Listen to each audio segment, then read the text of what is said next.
AI 그림보다 더 좋고 특별한 그림이어야 경쟁력이 생기는 거예요. 안녕하세요. 그림작가 제킴입니다. 이번 영상에서는 요즘 핫 이슈 중 하나인 AI가 예술 분야, 특히 미술 그림 시장에 어떤 영향을 미치고 변화해가는 중인지 알아보고 거기에 대비해서 그림작가로서 준비하면 좋을 5가지에 대해 이야기해 볼게요. 최근에 AI가 급속도로 발전하면서 몇 년 안에 수십만 개의 직업이 사라진다는 이야기가 있더라고요.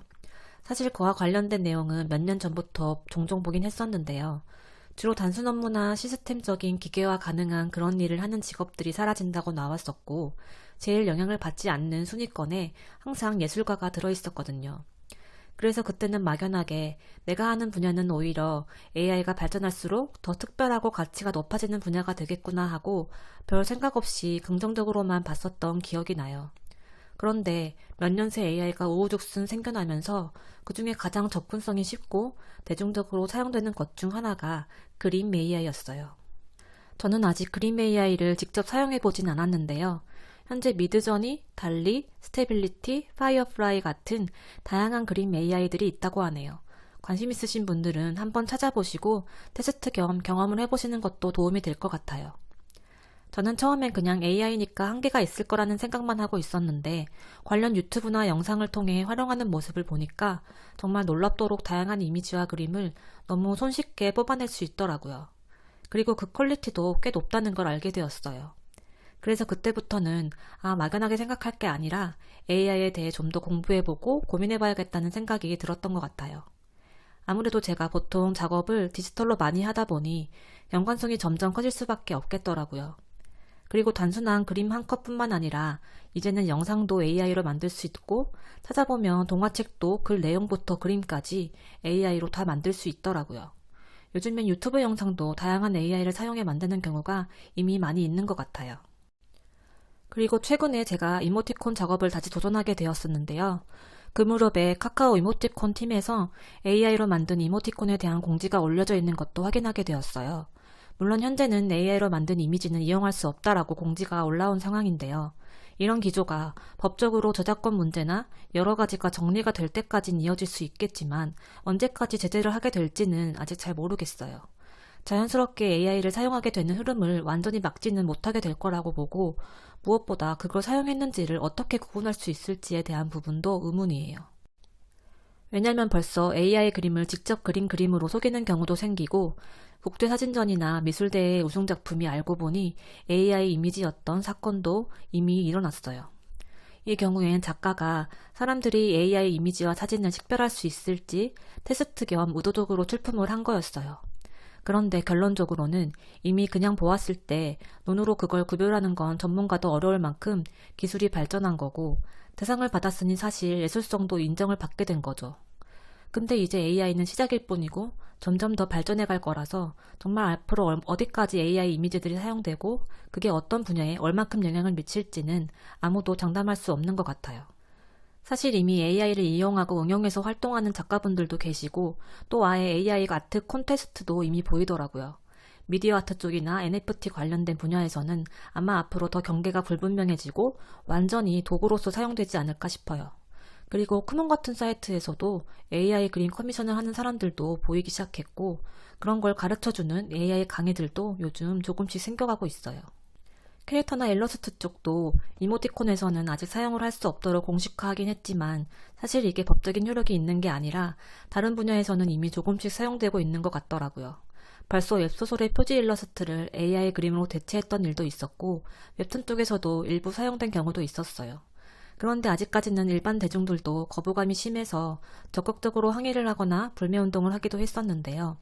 아직 AI 이미지가 조금씩 부족하고 티가 나는 부분이 많아서 AI 이미지인지 발견할 수 있었지만 더 발전해 간다면 사용하는 사람이나 창작자가 직접 고지하지 않는 이상은 모든 걸 구별해내기가 점점 더 어려워질 거예요. 그래서 올해에는 AI를 이용했을 때 고지해야 하는 의무에 대한 법 제정도 논의가 들어간다고 하더라고요. 이런 변화들만 보아도 벌써 단기간에 많은 게 바뀌어가는 중이고 앞으로 디지털 그림이 사용되는 모든 분야에서는 분명 AI 그림이 대체가 될 수 있는 가능성이 충분히 있다고 봐야 할 것 같아요. 특히나 여러 분야 중에 예술성이 많이 필요 없고 기능적인 이미지로만 쓰이는 분야는 생각보다 더 빠르게 AI 그림이 대체하게 되지 않을까 하는 생각이 들어요.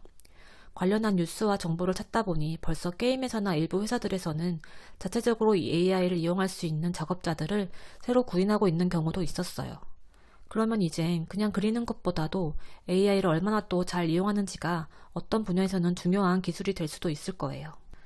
사실 이런 고민은 그림 쪽뿐만 아니라 문학, 영상, 영화, 음악 등의 다른 예술 분야에도 마찬가지예요. 그리고 글이 기반된 부분은 더 빠르게 이용되고 응용되어야 될 듯 싶어요. 저는 아무래도 작가다 보니 예술 분야 쪽만 생각하게 되지만 아까 말씀드렸듯이 AI로 없어지는 일자리가 수십만 개가 된다고 하니 정말 실제로 이 변화는 제가 상상하는 것보다 훨씬 더 클 수 있을 것 같아요. 아무튼 이런 변화의 격동기를 살아가다 보니 여러 가지 생각이 드는데요. 결국엔 세상을 바꿀 수는 없기 때문에 이 변화에 어떻게 적응을 하고 또 어떻게 이용하며 거기에 맞춰갈지 우리는 미리 준비하고 대비해야 해요. 분명 이런 변화 속에서 많은 사람들이 일자리를 잃고 힘들어할 수도 있고 작가나 예술계 쪽에서도 파장이 엄청 크겠지만 그 와중에 이 AI를 잘 이용해서 또 다른 좋은 길을 만들어가는 사람들도 분명 생겨날 테니까요. 그럼 지금부터는 제가 AI의 발전에 대비해서 창작자로서 그림 그리는 사람으로서 어떤 준비를 하고 어떤 방향으로 해나갈지 고민했던 것들에 대해서 이야기 나눠볼게요. 우선 저는 5가지 정도로 생각을 해봤어요. 먼저 첫 번째는 변화를 잘 관찰하고 공부해가는 거예요.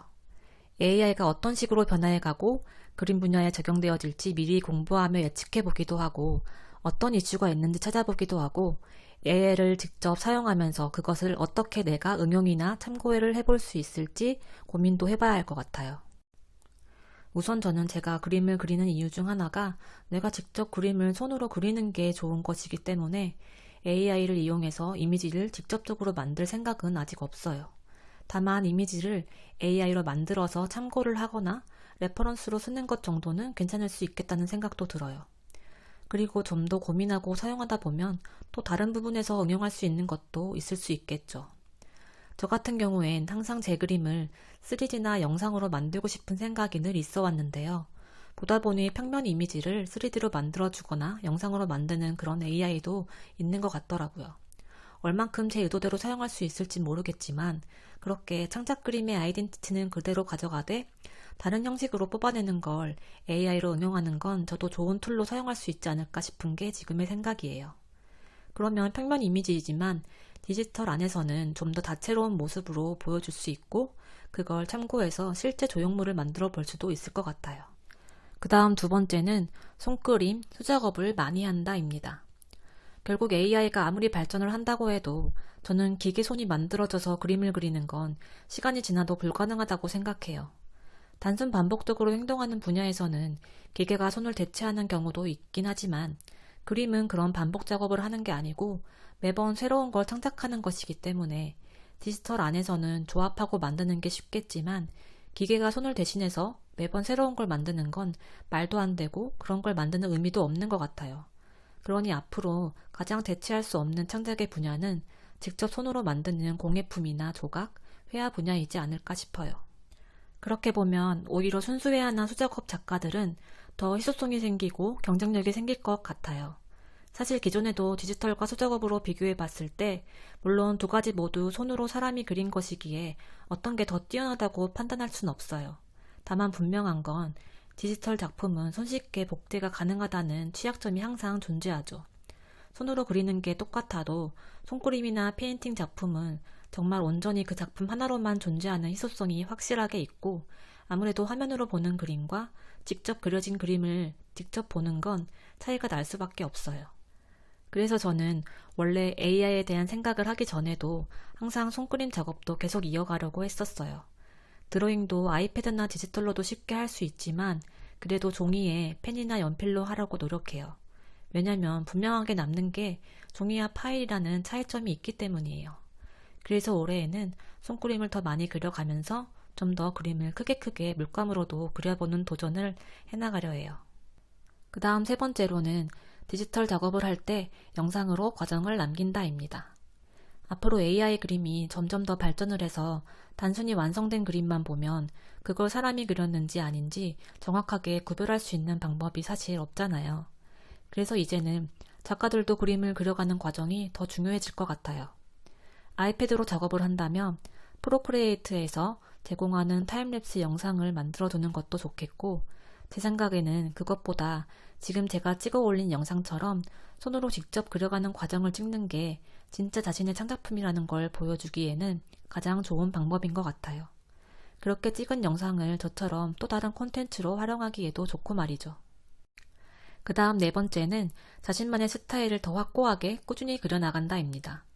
어떻게 보면 기존에는 창작자들끼리의 경쟁 구도였다면 이젠 AI 그림들까지 들어와서 함께 경쟁하는 구도가 되는 거잖아요. 그러면 결국엔 AI 그림보다 더 좋고 특별한 그림이어야 경쟁력이 생기는 거예요. 그게 꼭 스킬적으로 더 나아야 한다는 건 아니고 분명 더 차별성이 확실하게 있어야 하는 거죠. 기존에도 스타일이 중요하다고 생각을 해왔었지만 이젠 더 중요해질 것 같아요. 클라이언트나 대중들이 어쨌든 작가의 작품을 선택하고 소비할 때 이 그림이어야 하는 좀 더 명확한 기준과 이유가 생기면 아무리 AI가 발전하고 이미지들이 쏟아져 나온다 해도 오히려 더 희소성 있는 가치가 생길 수 있지 않을까요? 그래서 저는 계속해서 그런 부분에서 저의 그림이 의미가 있을지 경쟁력이 있을지 고민하며 그려나가는 중이에요. 마지막으로 다섯 번째는 나만의 이야기를 글로 써간다입니다. 이건 어떻게 보면 그림과 무슨 상관이 있지? 라는 생각이 들 수도 있는데요. 제가 AI 관련 어떤 영상을 보았는데 AI가 가장 대체할 수 없는 건 결국엔 그 사람만의 진짜 이야기라는 거예요. 근데 그게 정말로 제 마음에 와닿았어요. 지금도 AI 이미지를 보면 잘 그리긴 했지만 뭔가 영혼이 느껴지지 않는다는 이야기를 하는 사람들이 많이 있어요.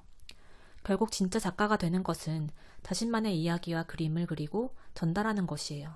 그런데 단순하게 이미지만 만드는 건 AI가 할 수 있겠지만 AI는 진짜 사람이 아니기에 그 진심은 사람만이 만들 수 있거든요. 근데 그걸 전달하기 위해선 이젠 그냥 그림만 그려서는 그 힘이 부족하다고 생각해요. 기존에는 그림을 테크닉적으로 잘 그리는 것만으로도 감동을 받는 부분이 분명히 있었는데 AI가 이미 너무 잘 그려진 이미지들을 한순간에 보여주기 때문에 그런 테크닉적으로 전달하는 감동은 직접 그린 손그림이나 페인팅 작품이 아니면 디지털 그림으로는 힘이 점점 약해질 수밖에 없어요. 하지만 디지털 그림이어도 자신의 작업 과정을 계속 영상으로 만들고 그 과정 가운데 어떤 생각을 하고 그림을 그리는지 글로 쓰고 나누고 하다 보면 결국 그게 사람들에게 와닿는 가장 큰 힘이 될 거예요. AI는 절대 할 수 없는 일이기도 하고요. 그럼 AI에 대한 제 생각과 이야기는 여기까지로 마칠게요. 다음에는 다시 작가가 되어 활동하는 과정에 대해 이야기해 볼게요. 궁금하신 분들은 구독과 좋아요 꼭 부탁드려요. 감사합니다.